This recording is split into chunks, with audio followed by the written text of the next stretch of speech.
If you are trying to lose some extra body fat before summer, you have made it to the right video.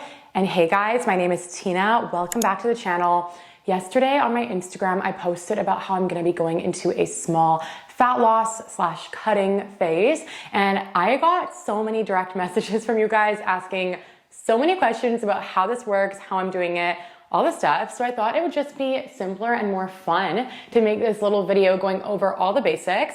When I was starting out with my fitness journey, I was so confused about how fat loss worked. Like I didn't fully understand it. So I'm not only gonna teach you like how to set up your calories and macros in this video, I'm gonna teach you the why behind what you're doing and give you a very basic introduction to how fat loss works. Because trust me, you wanna understand it, because if you understand it, then the actions you're taking are just gonna make so much more sense. So without further ado, let's get right into it. Let's start from the very basics. Calories. What are calories?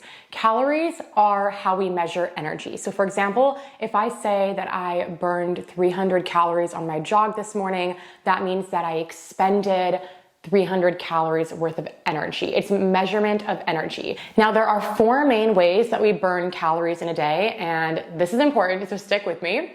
The first one is called your basal metabolic rate. In short, people call this your BMR. So your BMR is basically what people would refer to as your metabolism. So it's how many calories you would burn if you were literally to like lay unconscious in a bed all day. It's basically just the cost of living. Like if I were to sit here and not move the entire day, the calories I would burn from just being alive are my BMR. Your BMR is affected by things like how tall you are, how much muscle mass you have, how old you are. Lots of factors affect your metabolism, but for now, just remember that that's how many calories you burn just from being alive. Next up, we have our non-exercise activity thermogenesis. In short, this is called your NEAT. So basically, NEAT refers to all the calories you burn in your non-scheduled activities. So this is not the same as your spin class or your weightlifting session. NEAT is all the calories you burn from doing things like fidgeting, which I'm sorry, I know I do that a lot. Blinking, walking your dog, going on a walk, walking from the parking lot to the office, taking the stairs. Those are all non-scheduled activity that you just have to do to go about your life. Majority of the calories we burn in a day, like a large bulk of them, come from the NEAT category, which is super important to remember for later. So just remember that. A lot of the calories we burn in a day come from NEAT. I'm pretty sure I would need to look up the exact statistic, but it's like upwards of 50% of the calories we burn come from NEAT. I just said NEAT like 10 times. Next, we have our exercise activity thermogenesis. So this is called your EAT, E-A-T.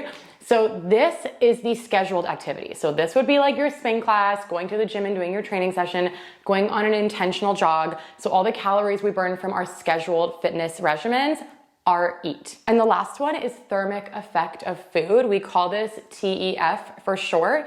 And this refers to the calories that your body burns to digest the food that we're eating. So digesting food actually requires energy. It burns energy. So just from digesting something, you're still burning calories. And fun fact, 15 to 30% of the calories you ingest from protein get burned off through the digestion of them, which is pretty insane. This means that just eating protein alone helps you burn more calories and thus improves your metabolism. Carbs is about 5 to 10%. So 5 to 10% of the calories from carbs get burned off through digestion, and about 0 to 3% of the calories from fats get burned off through digestion.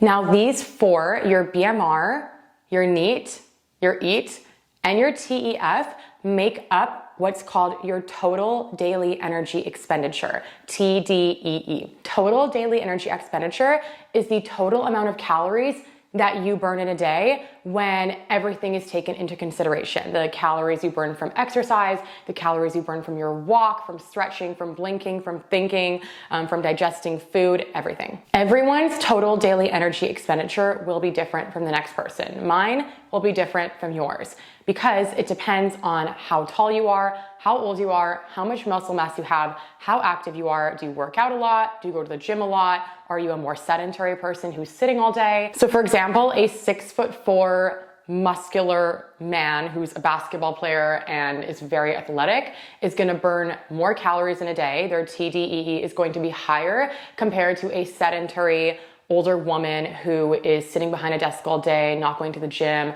and not getting many steps in. Side note, the more muscle mass you carry on your body, the higher your basal metabolic rate will be, which is why people often say like weightlifting improves your metabolism. It's because you literally start burning more calories in a day, the more muscle mass you have on your body. This is because muscle requires more energy to maintain than body fat does. So hint, hint, weightlifting is a great idea if you have fat loss goals or really any body composition goals. I have so many tips on my Instagram about weightlifting, how to do it with proper form, how to get started, all the things. So make sure to check out my page for lots of tips on that. Okay, back to total daily energy expenditure and how it ties in with fat loss. So your total daily energy expenditure is also known as your maintenance calories, because if you were to eat the amount of calories that are your TDEE, your weight will be maintained and stay the same. So let's say that your total daily energy expenditure was 2,000, so you burn 2,000 calories a day. If you also ingested 2,000 calories a day from food and drinks, then your weight would be sustained. This is also known as achieving energy balance, because the energy, aka calories, that you are bringing in through food and drinks is equivalent to the energy, aka calories, that you are putting out or burning through activity and life. It's kind of like a teeter-totter being balanced. Everything coming in is the same as everything going out, so we're completely balanced in the center. So basically, once you can find an estimate of what your maintenance calories / TDEE is, which I'm gonna teach you how to do soon, then you can manipulate how many calories you're eating based on that number to reach your goals. So finding out what your maintenance or TDEE is step one. It's finding that benchmark, and then you get to work around that benchmark. So what else can happen outside of maintenance? Well, there's two other things that can happen. You can be in a calorie surplus, or you can be in a calorie deficit. So let's say that you go on like a 3-week long Europe vacation and you're eating a lot of treats, a lot of extra food, you're drinking a lot of extra alcohol, you're not doing the regular fitness activities and regimens that you were doing before. So your TDEE is lower because your exercise is down, you're moving less, and the calories that you're ingesting are higher because you're getting a lot more calories in through food, alcohol, treats. This is called a calorie surplus. So basically, when the calories in are higher than the calories out, your body takes that extra energy and stores it as body fat. The reverse is called a calorie deficit. So let's say that you start exercising more, going on more walks, and you start burning more calories than you were before. And you also couple that with ingesting less calories. You know, you have more like quantity control, you're portioning out food, or you're tracking your meals in MyFitnessPal. So now your body is burning more energy than you're giving it through food and drinks. And our body doesn't like that. Our body does not like to be hungry. It likes to maintain that homeostasis. So when your body is sensing that it's burning more energy than you're giving it, it starts to resort to your stored body fat to close that energy gap. And that's how we burn body fat. And that is what we're gonna focus on for the remainder of the video, is a calorie deficit and how to create it. So let's start back with our maintenance. How do we find our maintenance calories, aka our TDEE? Well, if you want to do it the lazy way, which I will not judge you if you do, you can multiply your body weight in pounds by 14 to 16. So either 14, 15, or 16. Multiply it by 16 if you are a leaner, younger, more active individual, and multiply it by 14 if you are an older or more sedentary individual who carries more body fat. This will give you a rough estimate of what your maintenance calories are. So for example, if you're a pretty sedentary person, you don't get a lot of activity in at the moment, you work a desk job, and you're a little bit higher body fat percentage at the moment, then you can multiply your body weight in pounds times 14. So let's just pretend that you're 150 pounds. You would multiply 150 times 14, and 2,100 calories would be your approximate maintenance. Now, if you have the time, energy, and patience, I would recommend doing it this way instead. What you're gonna do is you're gonna download an app like MyFitnessPal. The free version is fine, or any other calorie tracking app of your choosing. And every single day for 5 to 7 days, you're gonna just enter in everything you're eating. At this point, don't change anything about your eating patterns. Just eat the way you normally do and enter it all into MyFitnessPal. Try to be as accurate as possible, no cheating. even if you're eating a muffin or McDonald's or whatever, alcohol, enter it all in, try to be as accurate as possible. At the end of those 5 to 7 days, let's just say you're doing this for 7 days, you're gonna add up the total amount of daily calories from each day and divide the total number by 7. So I'm gonna put an example on the screen. So let's say that I tracked my calories from Monday through to Sunday, and these were the daily totals that I got. So I'm gonna add that together and I get 16,100 calories. Then I'm gonna divide 16,100 by 7, because that's the number of days I tracked for, and I get 2,300. Now I know that 2,300 calories is my approximate maintenance. Another important thing I forgot to mention is make sure that you weigh yourself at the start and at the end of that week. So if I start tracking on Monday and I track all the way through to Sunday, weigh yourself on Monday morning before you've eaten anything and after you've gone to the bathroom, and then weigh yourself again on Sunday before you've eaten anything and after you've gone to the bathroom. If your weight stayed relatively the same between that Monday to Sunday, then you know that those maintenance calories are actually your maintenance calories. If you say like lost 2 pounds between Monday to Friday, then that would mean that those calories that you just calculated are actually you in a deficit because you lost weight. But if you like weighed 145.3 pounds on Monday and 145 pounds 0.6 on Sunday, that's pretty close. So that means that these calories are accurate and that is your maintenance, or as accurate as we can get them, because we're never gonna be perfect. Okay, now that you have your maintenance calories, you are ready to get set up for your deficit. So what I like to do is subtract 15 to 20% off of my maintenance calories, and that's gonna be my starting deficit number. So going off of the same example, let's say that I found my maintenance calories and they're approximately 2,300 calories. So these are the amount of calories I would need to be eating to maintain my current weight if I wanted to stay the same. But I wanna lose weight. So we're gonna go ahead and subtract 15% off of that, and we get 1,955. So these are gonna be my starting out deficit calories. Okay, next thing we wanna do is set our protein goal. So for protein, you wanna be aiming for approximately 0.7 to 1.2 grams per pound of body weight. You can go with the lower end if you are someone with a higher body fat percentage, as you are less likely to lose muscle mass when you already have a higher body fat percentage. But if you're someone who is leaner, like you're pretty much only 5 to 7 pounds away from your goal body weight, you wanna set that protein goal higher, because when you are going into a deficit, you are also at risk of losing muscle mass, and we can mitigate against that by keeping our protein intake high. Honestly, for most people, I just recommend setting your protein goal to around 1 gram per pound of body weight. So when in doubt, set your protein to 1 gram per pound of body weight. That's what I'm gonna be doing for my deficit. Okay, and then for our fats, we wanna be aiming for 0.3 to 0.4 grams per pound of body weight. 0.3 is the absolute lowest you should go, or just hormone health and brain health. So don't go lower than that, but you can certainly go higher than that, especially if you prefer to have like higher fats, lower carbs, etc. Okay, so to run through the full example, let's say I'm a 145 pound female. My maintenance calories are about 2,300 calories a day. So I've calculated my deficit to start at 1,955 calories. I'm now gonna set my protein goal to 1 gram per pound of body weight, because I'm only about like 5 to 7 pounds away from my goal body weight. I'm a little bit leaner, I'm quite active, and I really wanna focus on not losing muscle. So we're gonna go with 1 gram. So 145 pounds times 1 gram is simply 145. So my protein goal is gonna be 145 grams a day. For fats, I'm gonna go with 0.4. So 145 times 0.4 is 58 grams of fats per day. Now we're gonna fill up the remaining calories with carbs. And before I show you how to do that, something you need to know is that every 1 gram of protein is 4 calories.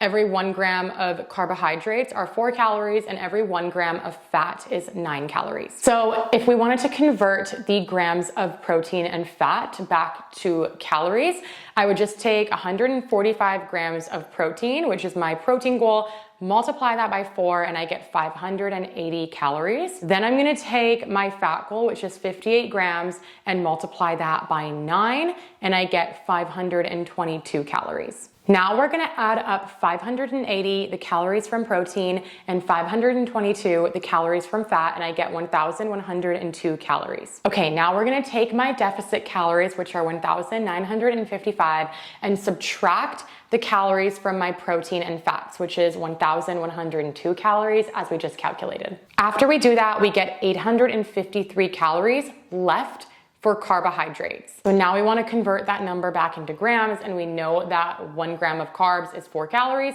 So we take 853, divide that by 4, and we get 213.25. So I'm just going to round that to 213. So that's going to be our carbs. So now we have our deficit calories at 1,955, our protein goal at 145 grams a day, our fat goal at 58 grams a day, and our carb goal at 213 grams a day. So that is how you calculate your calories and your macros for fat loss. Then you can download a free app like MyFitnessPal or any other nutrition tracking app, enter these calories and these macro goals into the app, and then you just go ahead and start tracking. And just a little side note, the free version of MyFitnessPal only lets you set the macros to multiples of 5. So like 25% carbs, 30% carbs, 35% carbs, but it doesn't let you do like 37% carbs or 39% carbs. You'll know what I mean once you download the app and try for yourself. So you can't really put in your goals in MyFitnessPal to the gram, just kind of frustrating, but you just want to get it as close as possible. So for example, my goal was 1955 calories. The closest I could get it to on the free version of MyFitnessPal was 219 grams of carbs, which is like 5 grams off.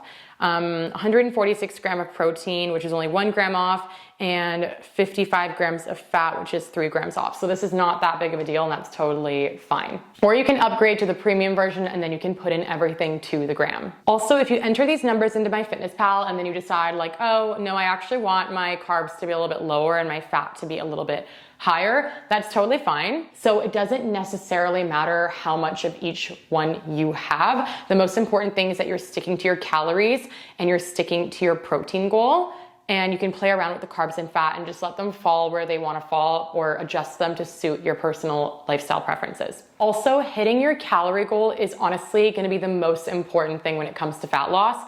So you could literally order a Domino's pizza that's 1,955 calories, and that be the only thing you eat on a day, and you'll still be in a deficit. Now, is that healthy? No. Is that going to help you build or maintain muscle? No. Are you going to feel good? Probably not. But my point is that when it comes to fat loss, guys, it really does come down to quantity at the end of the day. As long as you are ingesting less than you're burning, you will lose body fat. So aim for more nutrient-dense ingredients, of course, for your health and for your mind and for your muscle retention and everything. But you can still fit in some treats. Like if you want to have some ice cream, you can just fit that into your calorie goal of 1955 calories. You can just track it. So aim for like 80 to 90% whole foods with nutrient dense ingredients that make you feel good. And then like 5 to 10% of the time, fit in some treats, have a drink, have some ice cream, just account for it in the tracking app. You have to be balanced in order to, make this a sustainable process, especially because most of us need to be cutting for several weeks to reach our fat loss goal. So don't be so restrictive that you just can't even do this for more than like 2 seconds. Okay, I hope that all made sense. Feel free to like rewind back and watch this again. I remember when I was learning this, I had to like read it a few times to be like, okay, that makes sense to me, Tina. But a couple of additional tips that I'm gonna suggest for your fat loss journey. Number 1, make sure that you are prioritizing protein. The reason why protein is so important is because, like I said earlier on in the video, protein has a higher thermic effect of food. So just eating protein alone helps you burn more calories in a day, which is gonna help you to be in a bigger calorie deficit. On top of that, protein leads to higher satiety. So when you eat a meal that is high in protein, you are more likely to stay fuller for longer, and satiety is such an important factor to consider when dieting. Like when we're dieting, we're obviously going to feel like to some extent hungry because we are intentionally eating less calories than we're burning. So we wanna try to mitigate against how much that hunger affects us by having more protein in the diet so that we feel more satisfied as we go through the day. And also, protein helps us to build and sustain muscle mass. As I said earlier, you're more likely to lose muscle mass in a deficit, especially if you're someone who's already quite lean and is only a few pounds away from your body weight goal. So ingesting enough protein, around 1 gram per pound of body weight, is going to help to make sure that you don't lose all that muscle mass that you've worked so hard to build in the gym. And if you haven't been building muscle mass in the gym, get your butt in the gym and start weightlifting. Tip number 2. Okay, remember how at the beginning of the video, I was talking about your NEAT, your non-exercise activity thermogenesis, and mentioning how a lot of the calories you burn in a day come from your NEAT. Well, one activity that classifies under the NEAT category is daily steps. Daily steps are literally one of the easiest ways to burn more calories in a day. Walking is leisurely. It's a good chance for you to get outside, to listen to a podcast, to go on a walk with a friend. So whatever your step goal on average is right now, up that by like 2,000 or 3,000 steps, and that is going to exponentially help you burn more calories in a day, which is gonna help get you into a bigger calorie deficit. So I'm gonna start my deficit by aiming for around 6,000 to 7,000 steps a day. I'm not gonna jump to 10,000 right away because that is a big jump compared to what I've been doing, and we wanna be realistic, guys. Last tip is prioritize nutrient-dense whole foods. I know I already mentioned, like 80 to 90% whole foods, and then 10 to 20% soul foods. Like, fit in your treats. Obviously, we wanna make this sustainable, but nutrient-dense foods, things like that are in their simplest form, like fruits, vegetables, like high fiber, whole grains, legumes, beans, all those things are going to make you feel way more satiated, way fuller, way more energy. And a lot of those things also just tend to be more like calorie friendly. You could eat like a huge salad or a bowl of mixed greens, and that's probably gonna be so little calories, versus if you were to eat like a huge bowl of chips and candy, it's gonna probably be like triple the calories of the salad bowl. So with nutrient dense ingredients, you're pretty much getting more bang for your buck. You're getting more nutrient value, and you're getting less calories, and you're gonna feel satisfied for longer. So aiming for more nutrient dense foods as often as possible is just going to help you stay compliant to your deficit, and you'll feel way better. Okay, last little thing I have to say is a mini surprise. I am releasing an ebook soon, guys. If you guys found this video and this information helpful, you are going to love this ebook because it goes over everything I explained plus way more in detail. I also have a whole section on how to eat intuitively for fat loss if tracking is just not your jam. It also comes with a workout program with a video and cues for every single exercise. It's a glute focused program, but we also have upper body workouts. And there's also an education library with some instructional form videos. That ebook is gonna be also rated at a very affordable price, and it's so packed with value information. So make sure you are following me on Instagram because I'm gonna be releasing that very, very soon. And it's perfect timing because it's gonna be coming out in the early spring. Okay, that is it for this one, guys. You know the drill. If you found this helpful, please don't forget to like, comment, and subscribe to this channel to support me and so you don't miss any of the content I come out with. And I'll see you next time.